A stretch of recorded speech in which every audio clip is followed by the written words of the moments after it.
Araw po sa inyong lahat. Ngayon po ay tatalakayin natin dahil isa po itong most requested po ng mga viewers no na itong kamakailan po ay namatay po si Valeria po no na isa po siyang TikToker na sikat at habang nagla-live po siya ay pinatay po siya no at talagang karumal-dumal po ang kanyang pagkamatay at malalaman natin kung ano po ba ang punot dulo nito. At ngayon ay ating pong kakausapin ang ating pong mga kaibigan no dahil malalaman po natin kung bakit po talaga siya pinatay at sino po talaga ang pumatay sa kanya. So ayan kaibigan, may nagpapatanong po. Opo.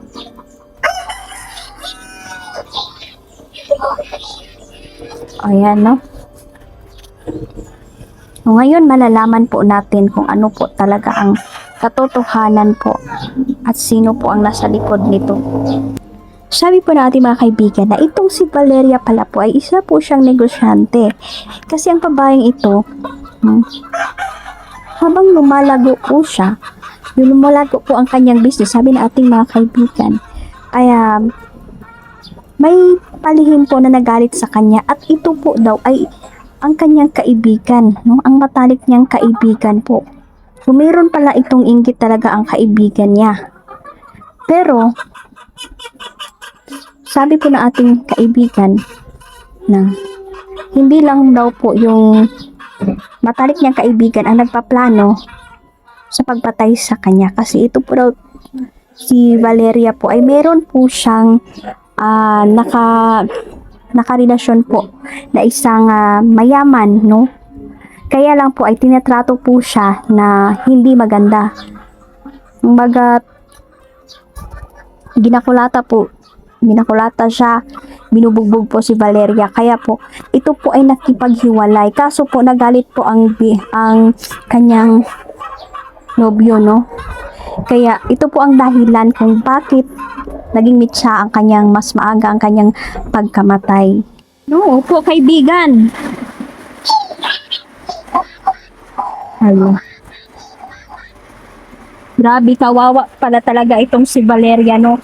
Dahil kung nagkataon po na si Valeria po, kaya hindi na, umalis na lang po sana siya. Dapat sinunod niya yung tutob niya, sabi ng ating mga kaibigan. Kaso lang po, sinabi ng ating mga kaibigan na nakaset up na po talaga ang araw na yon sa pagpatay sa kanya. So ayan no, itong kaibigan niya na may inggit talaga sa kanila. Kaya po sinasabi po ng ating mga kaibigan na mag-iingat po talaga tayo. Lalong-lalo na po na meron tayong mga kaibigan na sikreto na patagong nag-iinggit sa atin. Dahil posible po na mauuwi ito sa kamatayan. Kasi kapag may naiinggit po sa inyo, gusto nila napatayin ka, wasakin ka, yun yung gusto nila. Ang inggit ay kaugalian ito ng demonyo, no? Kaya merong ipinaabot ang ating mga kaibigan, no?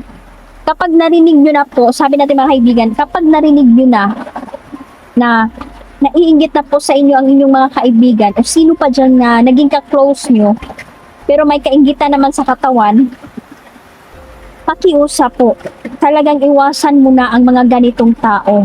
Dahil sisirain ka na niyan patalikod. Kaya nga po, mag-iingat po tayo sa mga taong mainggitin sa kapwa.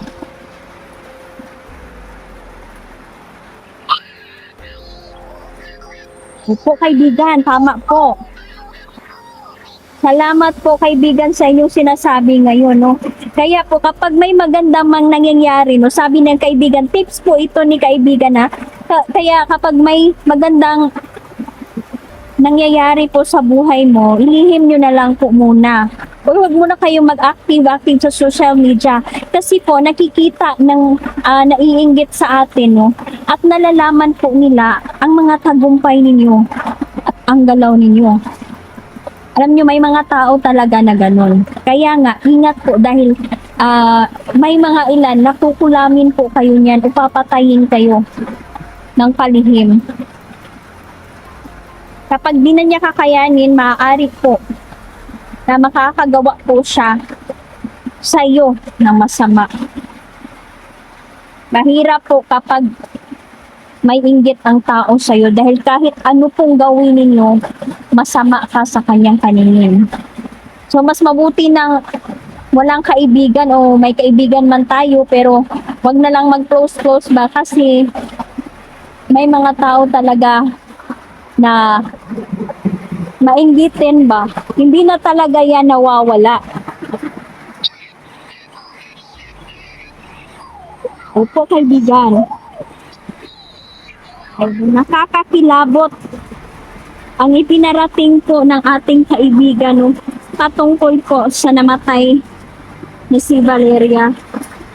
So ayan, hindi lang po pala best friend niya na may kinalaman po. May kinalaman din po pala yung karelasyon ni Valeria dati. So kaawa-awa no dahil napakaganda niya, ngunit dahil sa inggit po, dahil sa galit ng tao, talagang pinatahimik ang babaeng ito. At silos at pagtatraidor po ang dahilan kung bakit ito pinagplanuhang patayin. Kung sabi ni kaibigan, sa mga lugar po talaga nila sa Mexico, meron din talaga ding patayan po doon.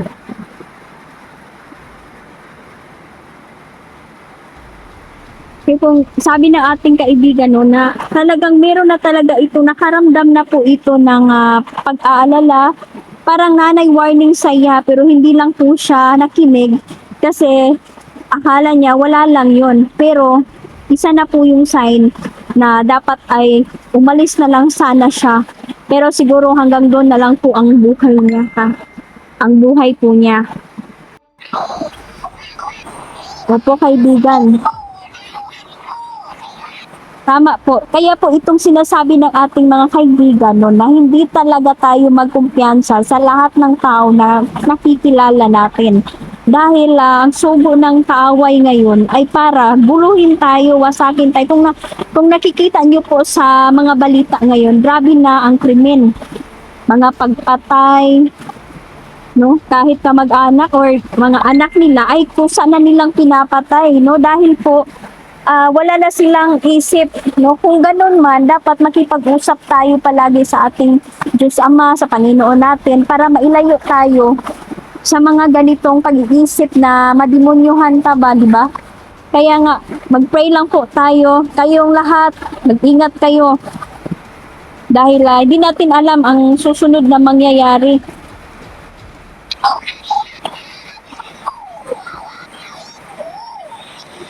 Kaya nga, salamat kaibigan, kaya pinag-iingat talaga tayo ng ating mga kaibigan, no?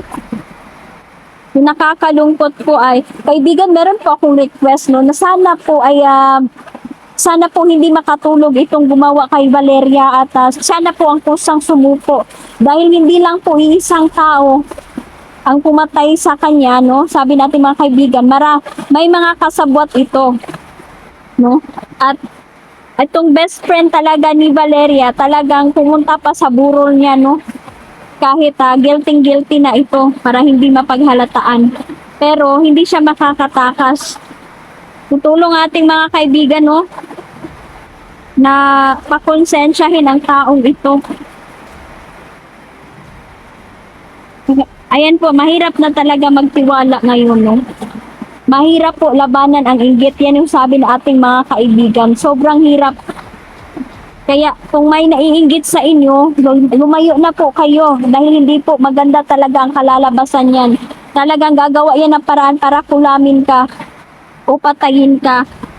Kaya nga nag-iisip ako talaga no na para kontrahin ang mga mangkukulam dahil kasagaran po talaga, madalas po talaga ang dahilan ay inggit po. Kaya po nagagawa po nila na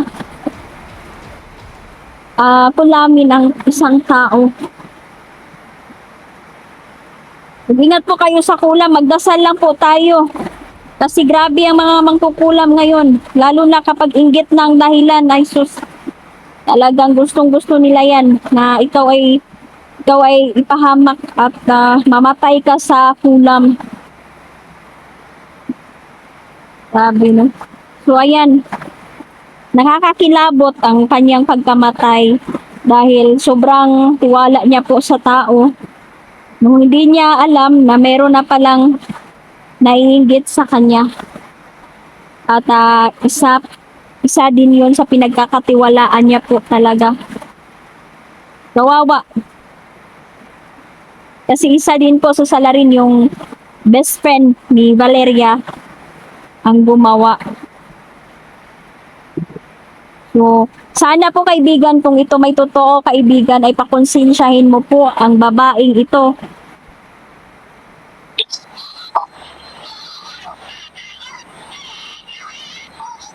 Opo, ayun. Salamat po, salamat. Maraming salamat po kaibigan.